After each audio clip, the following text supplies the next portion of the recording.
I'm glad to invite here His Holiness Patriarch Filaret.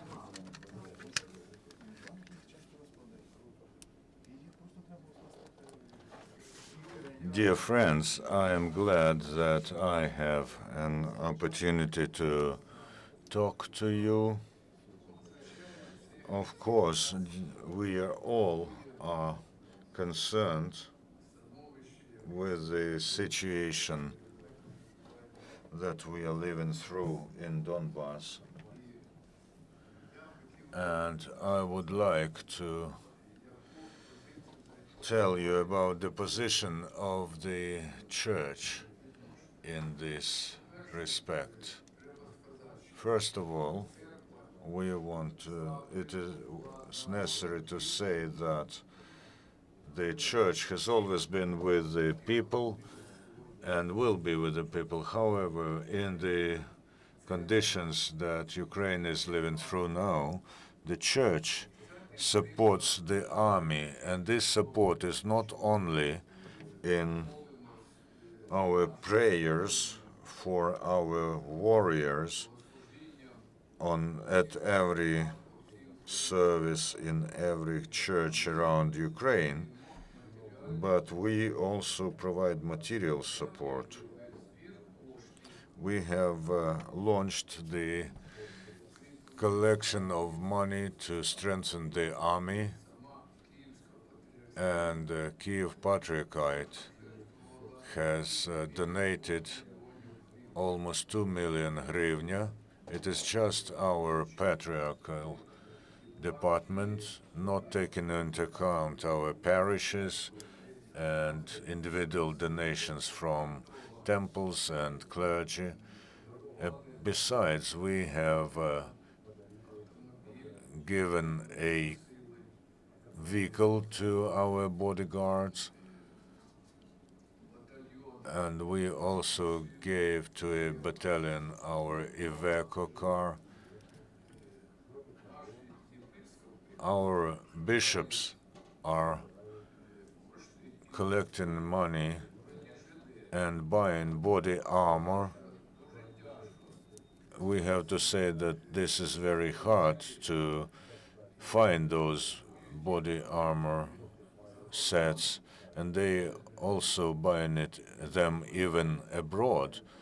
But our authorities, but they do not allow to transport them across the border, so our clergy are assembling a group of people, take them to Poland, buy body armor there, they put the body armor on them, and in this case you can transport one body armor set through the border, and then they, of course, take them off and send to bodyguards or military units. Besides, we have bought not only body armor that we were able to buy in Ukraine, but we are also buying uniforms and foodstuffs, and we transfer all this to military units. Besides, our bishops, for instance, Donetsk Archbishop Sergei works as a real enthusiast. Despite hardships, he provides with food those units where they feel the lack of food. He also transports mattresses to them, and he evacuates, for instance, from Slovyansk more than 100 people to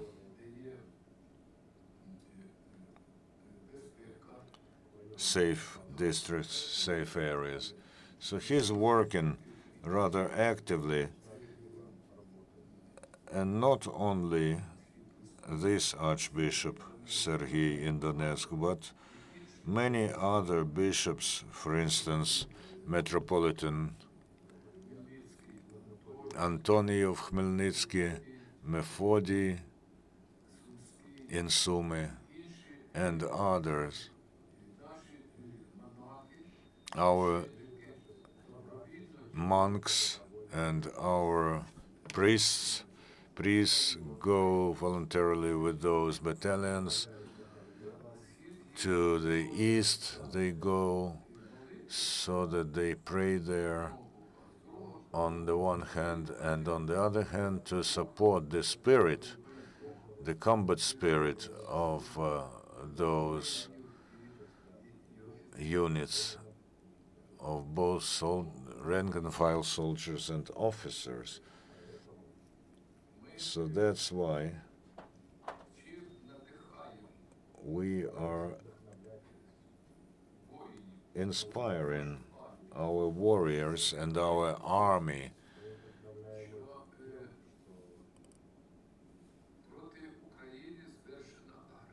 saying that of course there is an aggression against Ukraine from Russia, and the aggression is evil, and God cannot be sided with untruth and evil.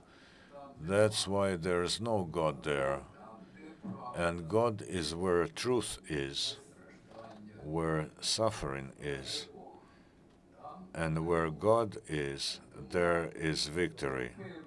That's why we are convinced that victory will be with Ukraine. Why? Because God is with us. And where God is, there victory is. Besides, you know which enthusiasm and strong spirit those volunteers have who go to the east, to Donbass. They are ready to sacrifice their lives for the sake of Ukraine. I think you know the case when a group of one of the battalions when they were left without ammunition, they stood in circle, held each other's hands, and exploded a grenade, and everyone died. This testifies to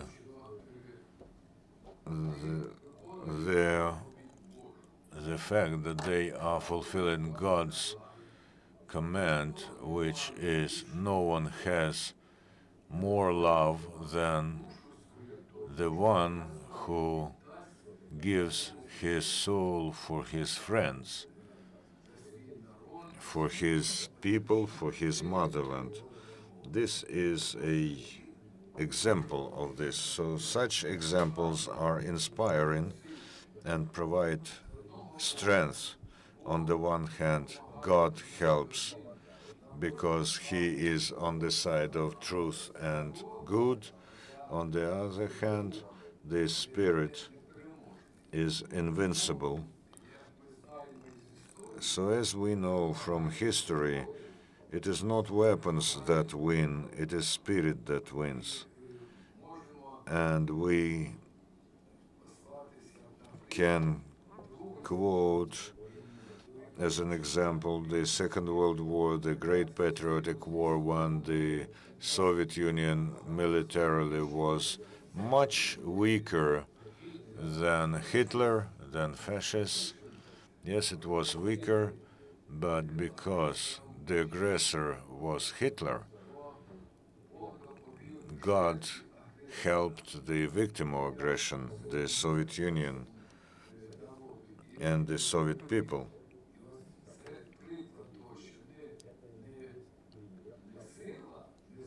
This is the example that it is not strength, not force, not weapons, but truth that wins. That's why we are convinced that because truth is on our side, then victory will be with us as well.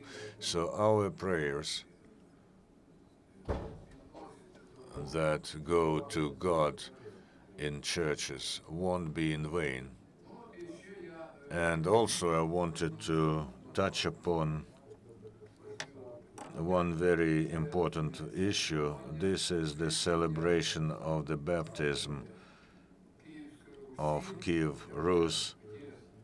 That is the state holiday, and of course the church holiday as well, because it will happen on the 28th of July every year.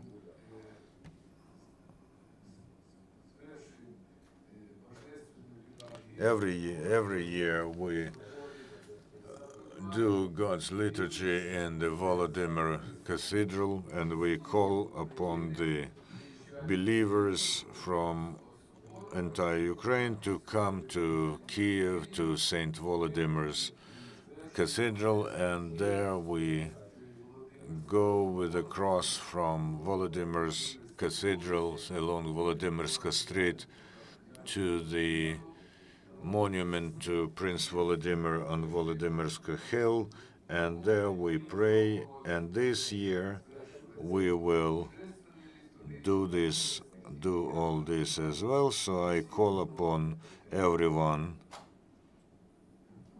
who wants to come to this liturgy and take part in this ceremony parade to join in. This march is significant because everyone who takes part in it is inspired, as they say, with the energy, but in fact this is God's blessing that works during the prayer and during this march. So I hope that this year there will be many clerics and many believers. And now I am ready to answer your questions.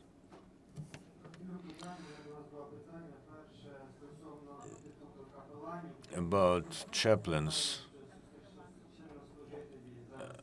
and priests in the military, we know that there is a lot of priests of different confessions in the battle zone. They complain that it is very hard to get permits from the military command to work with the military. And the second issue is about the Volodymyrska Hill. Under the previous regime, the monopoly for Volodymyrska Hill was with the Ukrainian Orthodox Church of Moscow Patriarchate. What's going to happen? As far as chaplains are concerned, there's no law on this, and this is why we act outside the law. But this is required. But our military people demand this, and we are sending our priests to military units and to law enforcement bodies, and we expect that there will be time when the parliament will pass the law on chaplaincy or military priests, because in Orthodox churches you do not call them chaplains but just military priests. Yes, in the West they call it chaplain, but of course it's not significant for us how to call them. It is important that they fulfill the tasks, and the tasks are important. So we hope that the parliament will in due time adopt this law. As far as the day of baptism is concerned, we never had any misunderstanding with Moscow Patriarchate in this case. If they were praying on the 27th, then we do this on the 28th. This is why we do not clash. And this year we do not see any hindrances from the Moscow Patriarchate or the authorities. There was one year, I think it was 2010, when our pilgrims who came from different cities of Ukraine, they were detained in their buses, but then we complained, and after this they stopped doing this. So I do not see that there will be any barriers for those who will want to come to Kyiv and take part in this celebration.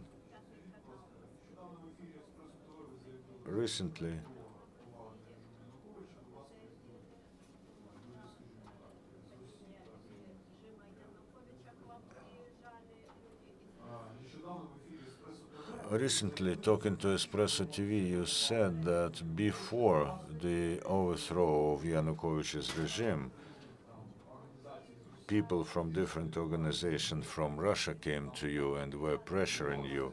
Yes, this was so. Some respected people came from Kremlin strategy, and they were trying to convince me to side with the Moscow Patriarchate,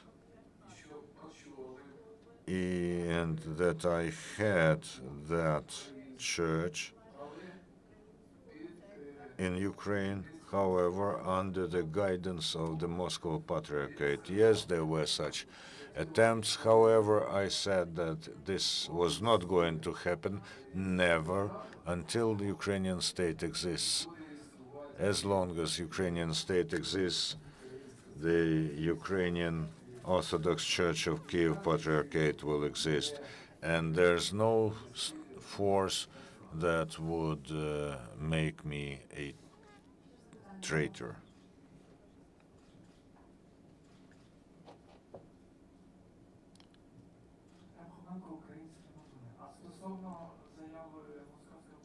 What about the statement of the Moscow Patriarchate about Ternopil parish that went over to Kyiv Patriarchate as if it was illegal?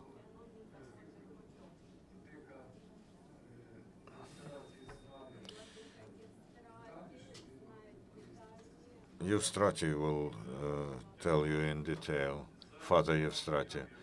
According to the information that I got from Ternopil diocese yesterday, because I talked to them, the situation is like this. After the revolutionary events in the village about which you are talking, people were for leaving the Moscow Patriarchate and joining the Kyiv Patriarchate, and they hope that together with them, their priest will support them. He didn't object. He even gave the documents to the people, but he was talking in a way that you could understand him that he was not against, but not in favor. So people collected their signatures, almost 200, and they filed their documents to the regional state administration, and there were no complaints and contradictions. When the regional state administration has registered the documents and they came to the priest, he said, "No, I won't go to Kyiv Patriarchate." The people were very much surprised, and then there was a misunderstanding within the village, because most of the people, 60%, are categorically for joining the Kyiv Patriarchate, irrespective of whether the priest will go with them, but 40%, because of their respect to the priest, say that we want this priest to stay with us and we want to be with him. So there's a strange situation where, for instance, you see 300 signatures in favor of the Kyiv Patriarchate and 240 or 50 signatures in favor of the priest. This, of course, is first of all the problem of this village community. There's no use of force, and we should note here that the Moscow Patriarchate has this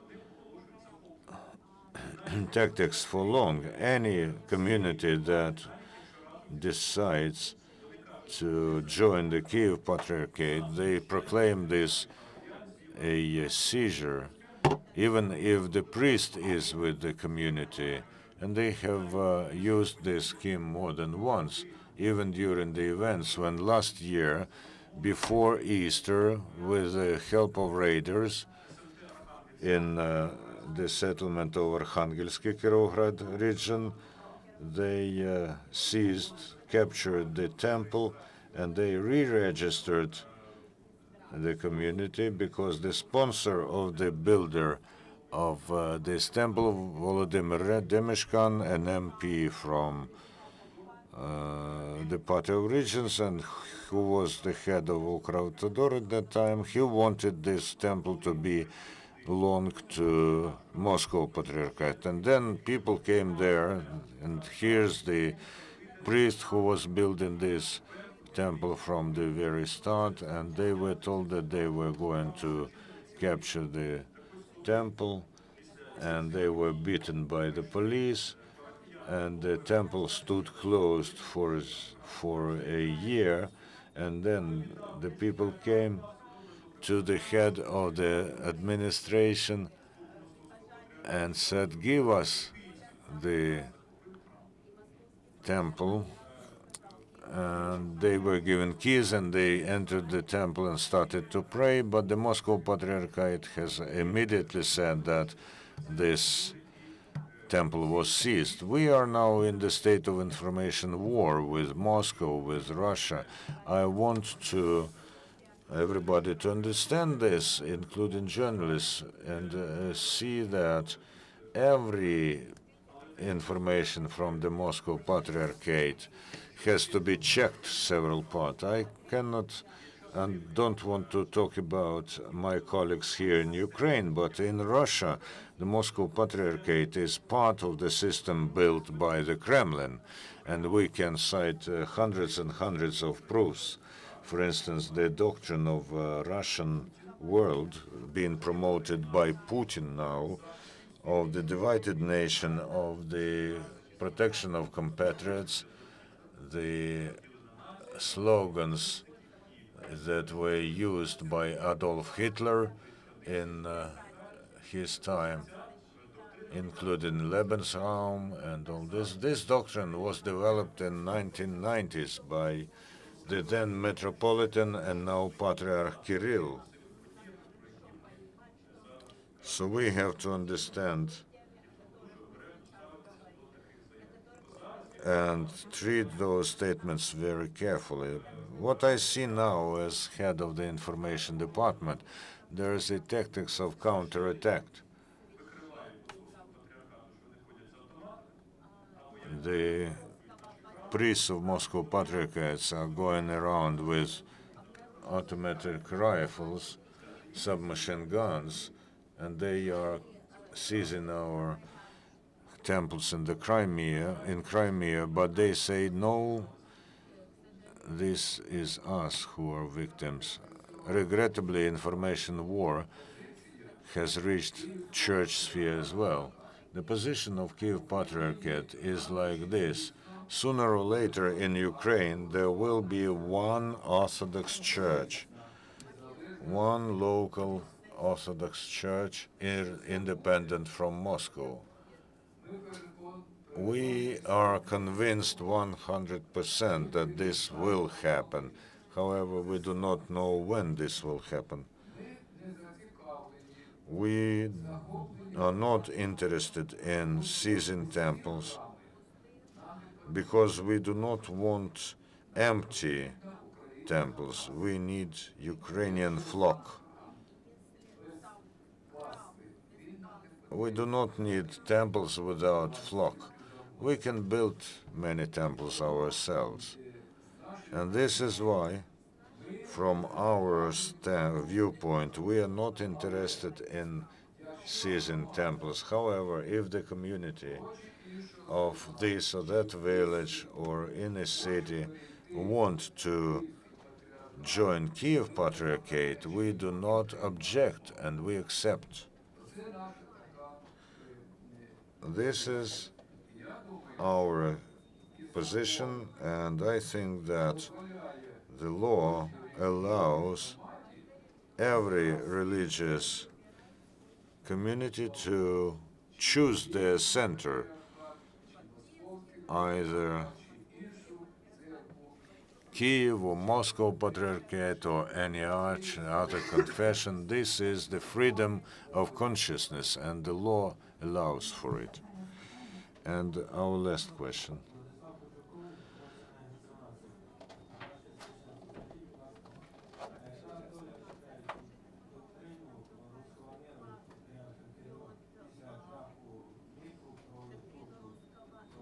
What is the fate of the Russian world concept of Mr.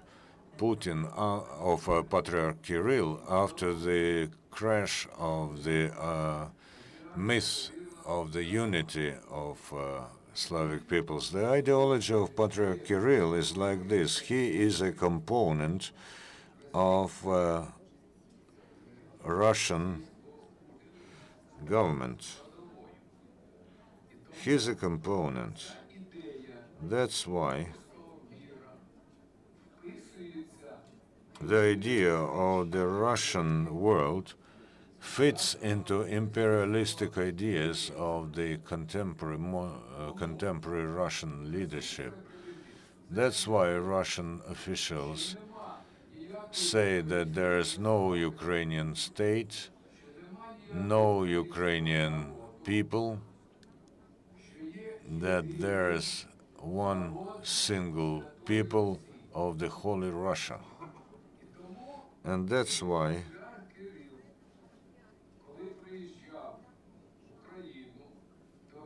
Patriarch Kirill, when he came to Ukraine, was preaching the Russian world of the Holy Rus.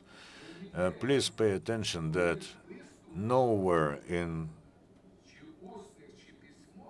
his oral or written speeches, Patriarch Kirill mentions Ukrainian state. He is talking only about Holy Rus, common people, united people, and that's why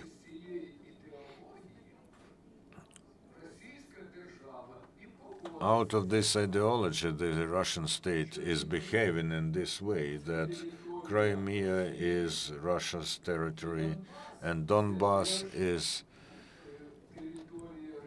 Russia's territory.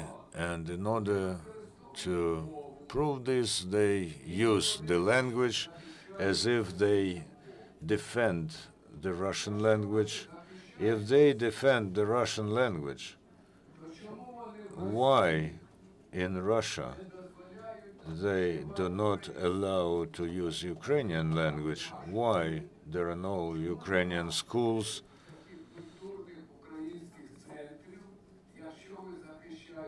Or Ukrainian cultural centers? If you are defending the Russian language, then protect the Ukrainian language in Russia. And in this respect, the church helps the state. And the church there is at the service of the state. This is not new for the Russian church. This started from the time of Peter the Great, when they liquidated the Patriarch's See and the church was completely subordinated to the state, and the emperor was telling who should hold which chair and which bishopric. The state was a department of the Russian state. In Soviet times, although the state was not a department, but it was under total control of the state. And now the church has come back to the position that it was holding before the October Revolution in Russia. It in fact became a department of Russian state, and it is in this spirit that we should consider and regard the actions by Patriarch Kirill, both in Russia and especially in relation to Ukraine, and not only to Ukraine, to Belarus and to Moldova and to other former republics of the USSR. I'd like to draw your attention. For instance, in Belarus, they appointed a Russian as a metropolitan. Why not a Belarusian? Why not? Because it will be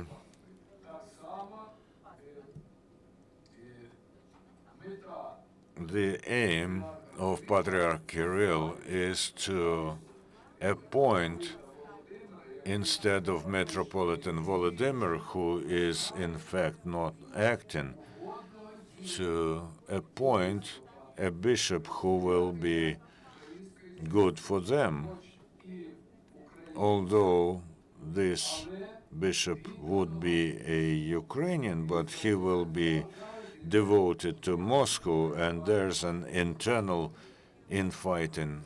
There's an infighting in the Ukrainian Church of Moscow Patriarchate and in Ukraine in general, because we as Kyiv Patriarchate are not interested in a person heading that church who will be protecting Russia's interests in Ukraine and do what is being done in Donbass. When this church, the Ukrainian Orthodox Church of Moscow Patriarchate, serves separatists and terrorists. And we do not want this to happen all over Ukraine.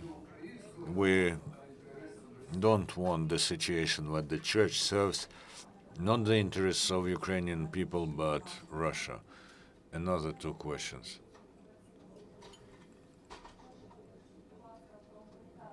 About the humanitarian mission of your priests in the East.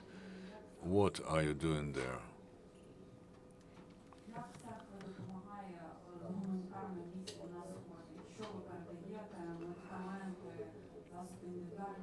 Are you sending there medicines or protection means or whatever? The matter is, as I told you, we are helping from the very start, but now we have created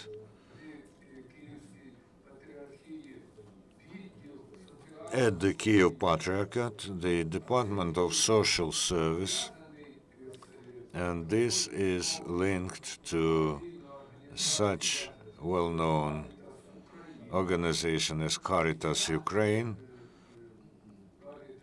and this Caritas Ukraine is getting humanitarian aid from Europe and the United States of America, and it distributes it in Ukraine. So we are working with this organization, and first of all, we are helping the population of Donbass who have to flee those hotspots, and they are being helped with clothes and food and placement in dwellings, and besides, they're being helped there on location, those people who need this help. And we think that this activity will broaden not only now in this critical moment, but also we believe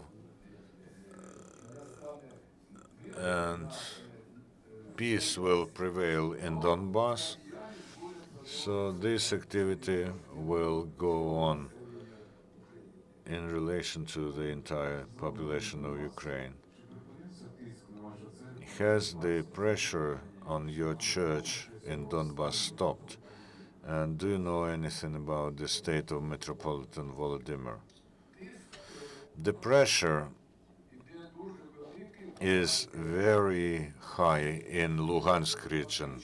In fact, our temples do not hold sermons because separatists and terrorists forbid this. I was told by Luhansk Bishop Afanasi how he was treated. Armed people came to him and told him, "We can shoot you at point blank." And he said, "Yet you can do this, and I'm ready to be shot." But then they offered him to leave Luhansk. They put him into his car, blindfolded him, and were driving him around Luhansk, and then took him outside the city and allowed him to see and told him, "You can go wherever you want." So he went, and he understood really that the brakes were not working. So they wanted him to crash and die during the road accident, although they do not have any relation to this. But he saw this, and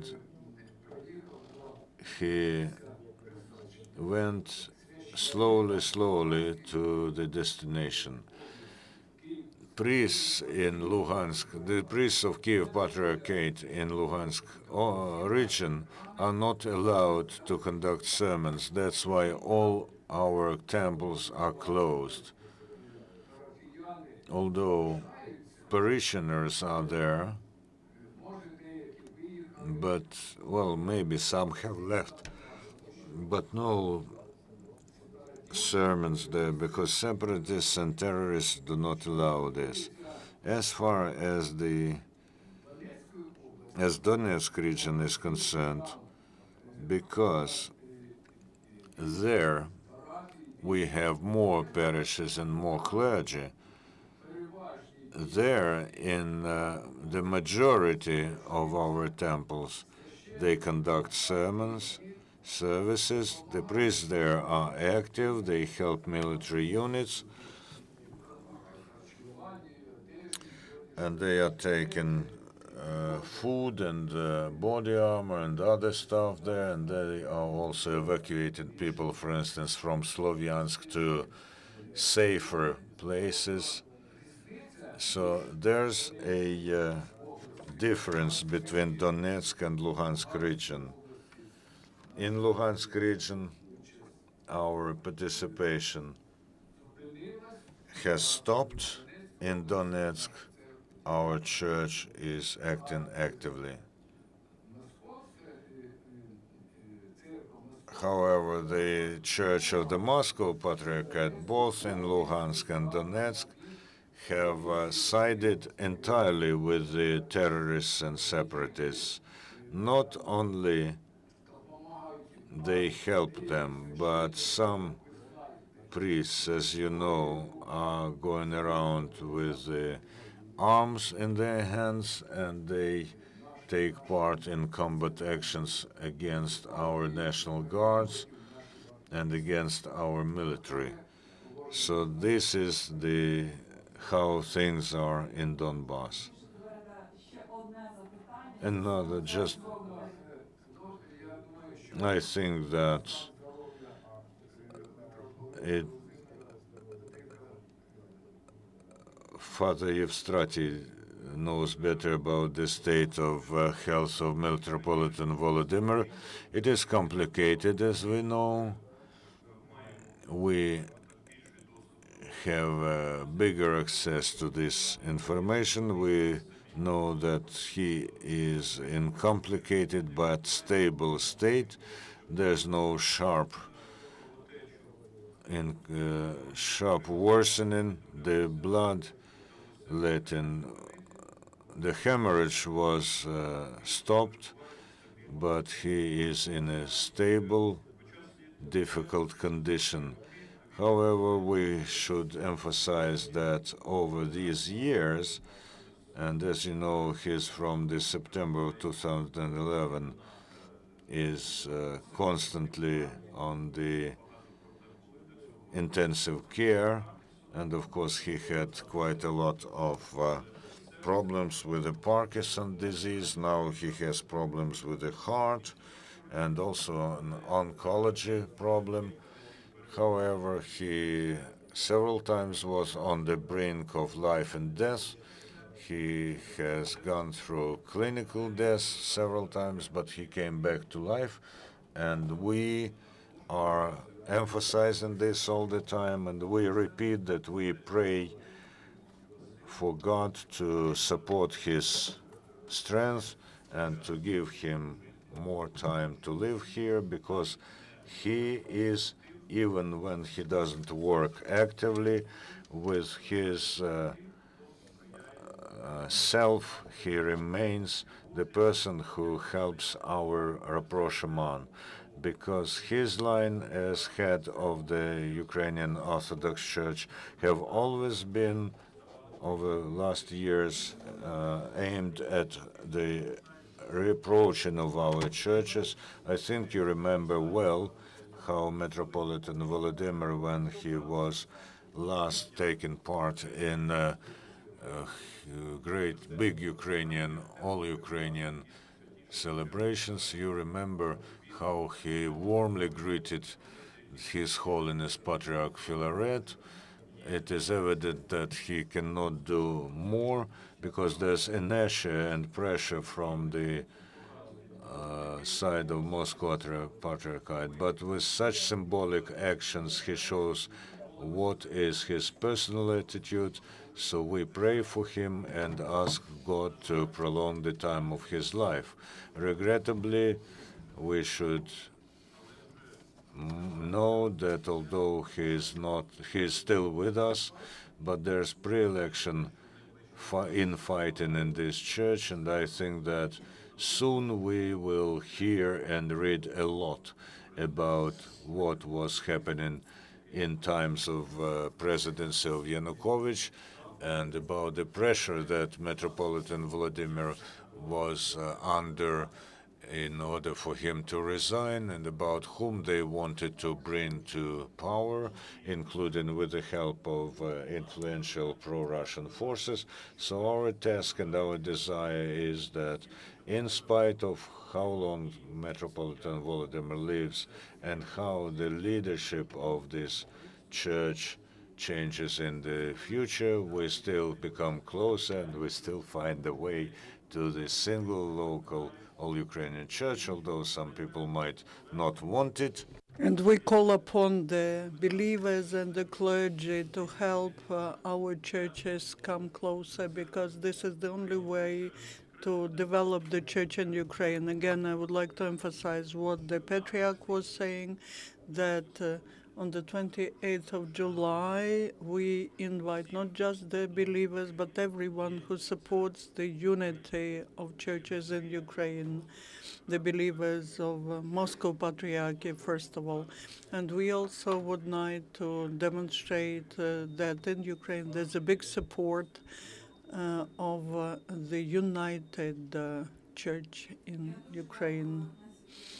I would like to thank the Patriarch Filaret for your prayers, for your actions, because the church helps in actions to all Ukraine, especially to the warriors in the east. And I also would like to thank you. Goodbye.